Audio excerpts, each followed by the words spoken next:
Hello जी, नमस्कार। बहुत बहुत स्वागत है आप सभी प्यारे विद्यार्थियों का शिक्षा की नगरी और शिक्षा की काशी कोटा राजस्थान से।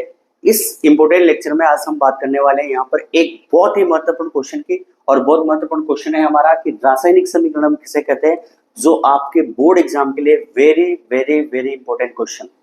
यहाँ करना कुछ नहीं, इस लेक्चर के माध्यम से हम इन चीजों को अप्लाई करना सीखेंगे कि आप किस तरीके से इसको रासायनिक समीकरण किसे कहते हैं और उसके लिखने के जो निर्देश है उसको किस तरीके से आप अप्लाई करोगे बोर्ड एग्जाम के अंदर।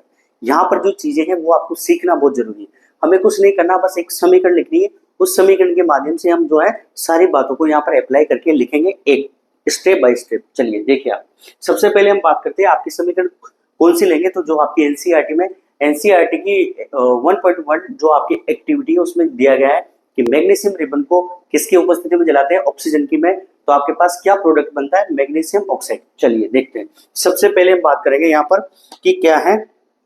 हमने जो एग्जाम्पल यहाँ पर लिया है रासायनिक समीकरण का वो है आपका कि मैग्नीशियम को हम जलाते हैं और किसकी उपस्थिति में जला रहे हैं, मैग्नीशियम को हम किसकी उपस्थिति में जलाते हैं, ऑक्सीजन की। या फिर हम कह सकते हैं कि किसी भी वस्तु का जो दहन होता है वो किसकी उपस्थिति में होता है, ऑक्सीजन की उपस्थिति में। इसके बाद जो प्रोडक्ट बना आपका वो होगा आपका मैग्नीशियम ऑक्साइड। सबसे पहली बात तो जो बेसिक स्टेप है वो ये है कि जब किसी भी आप रासायनिक समीकरण को देखोगे तो उसको टू पार्ट में डिवाइड करोगे। उसके पहले मैं आपसे कहना चाहूंगा कि जो मैंने लिखा है यहाँ पर, जो मैंने शब्द लिखा है, जो रासायनिक समीकरण मैंने लिखी ये डायरेक्ट लिखती, लेकिन हम इसको कैसे लिखेंगे। देखिए आप, कि किसी भी रासायनिक समीकरण में, किसी भी रासायनिक अभिक्रिया में, किसी भी जो रासायनिक अभिक्रिया है उसमें दो जो पदार्थ है, तो पदार्थ आपके पास कौन कौन है, ये अभी ये मान के चलिए आप कि ये आपकी क्या है, रासायनिक अभिक्रिया है। क्या है ये, आपकी रासायनिक अभिक्रिया है, ये आपकी केमिकल रिएक्शन है।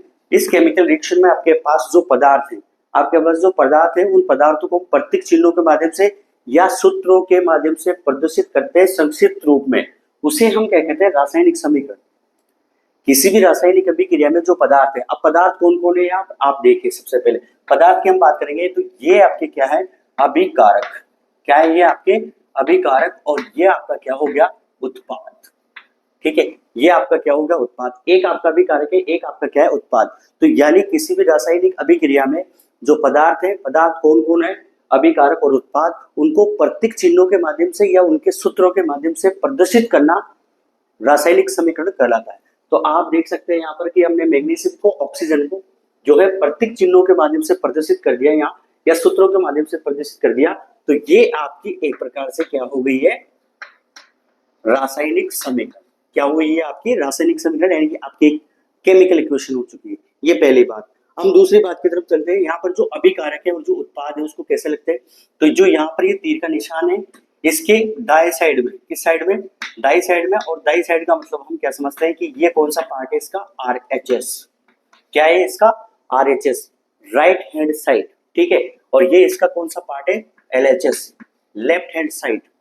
तो लेफ्ट हैंड साइड यानी लेफ्ट का मतलब कहाँ, बाई ओर। ठीक है, और ये कहाँ पर है आपकी, दाई साइड पे या दाई ओर। ठीक है, तो आपका अभिकारक कहाँ पे मिलेगा आपको, बाई साइड पर। और जस्ट तीर का जो निशान है उसकी साइड में, यानी दाई साइड में, यानी राइट साइड में क्या मिलेगा आपको, उत्पाद मिलेगा। दूसरी बात जो समझने वाली है ये है कि ये अभिकारक क्या है। ठीक है, इस अभिकारक की हम बात करते हैं। तो जो रासायनिक अभिक्रियाएं हैं आपकी, ठीक है, जो रासायनिक अभिक्रिया है, तो रासायनिक अभिक्रियाओं में, ठीक है, रासायनिक अभिक्रियाओं में भाग लेने वाले, रासायनिक अभिक्रियाओं में भाग लेने वाले पदार्थ। तो मुझे बताइए यहाँ पर कि इस रासायनिक अभिक्रिया में कौन कौन से पदार्थ आपको भाग ले रहे हैं। तो यहाँ पर मैग्नीशियम ले रहा है और एक और ले रहा है ऑक्सीजन।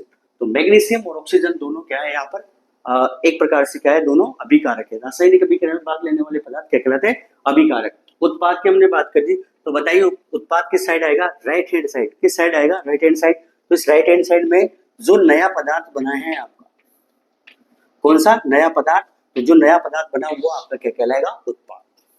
क्या कहलाएगा, उत्पाद। इसके अलावा यहाँ पर एक जो प्लस का निशान आप देख रहे हैं, ठीक है, जब भी आप रासायनिक अभिक्रियाएं, रासायनिक समीकरण को लिखेंगे तो लिखने का मतलब क्या है कि रासायनिक अभिक्रिया में जो भाग लेने वाले जो तत्व हैं, जो पदार्थ हैं, अभिकारक और उत्पाद दोनों के, उसको प्रतीक चिन्हों के माध्यम से या फिर उनको अणुसूत्रों के माध्यम से प्रदर्शित करना रासायनिक समीकरण कहलाता है। ठीक है, दूसरी बात, अभिकारक होगा, क्या होगा, उत्पाद।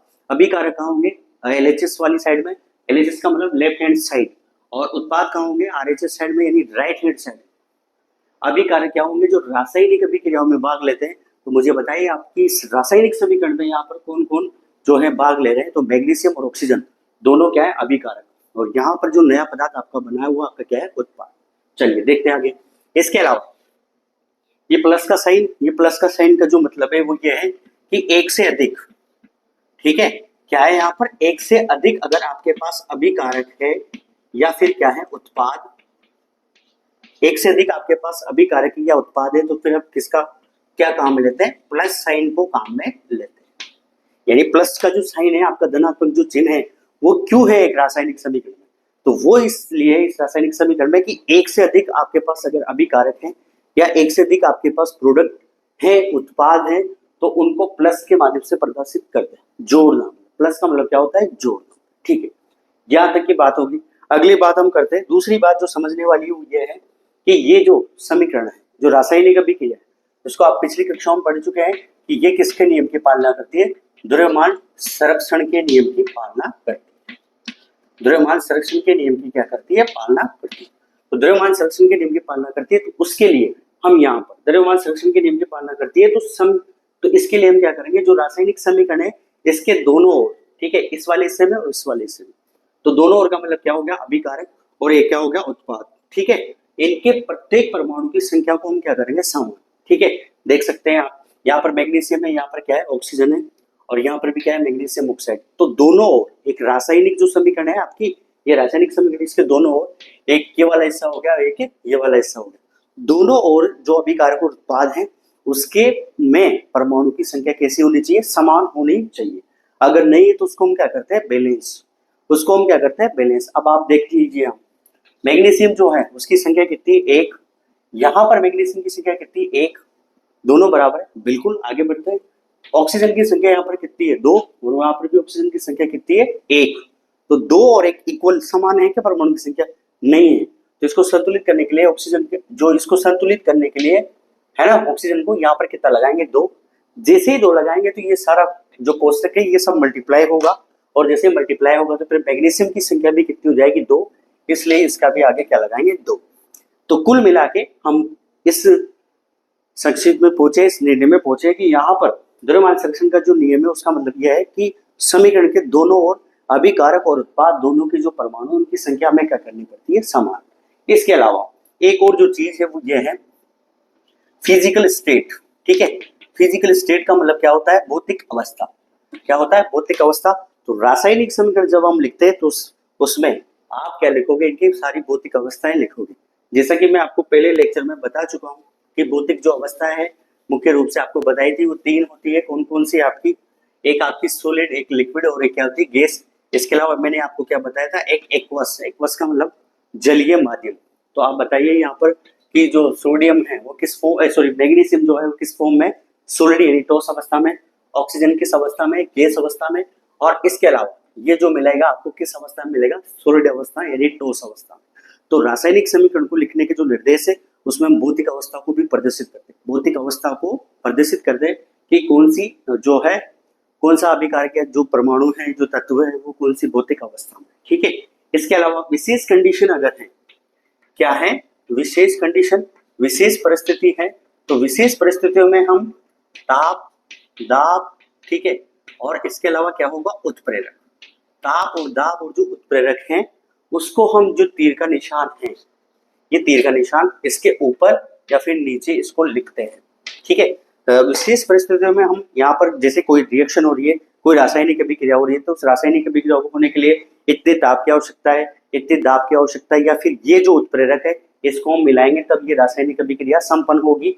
इसके लिए विशेष कंडीशन में हम ताप, दाब, उत्प्रेरक जो होगा वो रासायनिक समीकरण जब हम लिखेंगे तो उसके तीर के निशान के ऊपर या नीचे उसको हम लिखते हैं या प्रदर्शित करते हैं। ये एक सिंपल सा कंसेप्ट था आपका कि रासायनिक समीकरण किसे कहते हैं और उसको लिखने के निर्देश जो मैंने आपको बताया। अब हम आगे बढ़ेंगे और आगे हम बताएंगे इसमें कि रासायनिक समीकरण को संतुलित कैसे किया जाता है। बहुत बहुत धन्यवाद।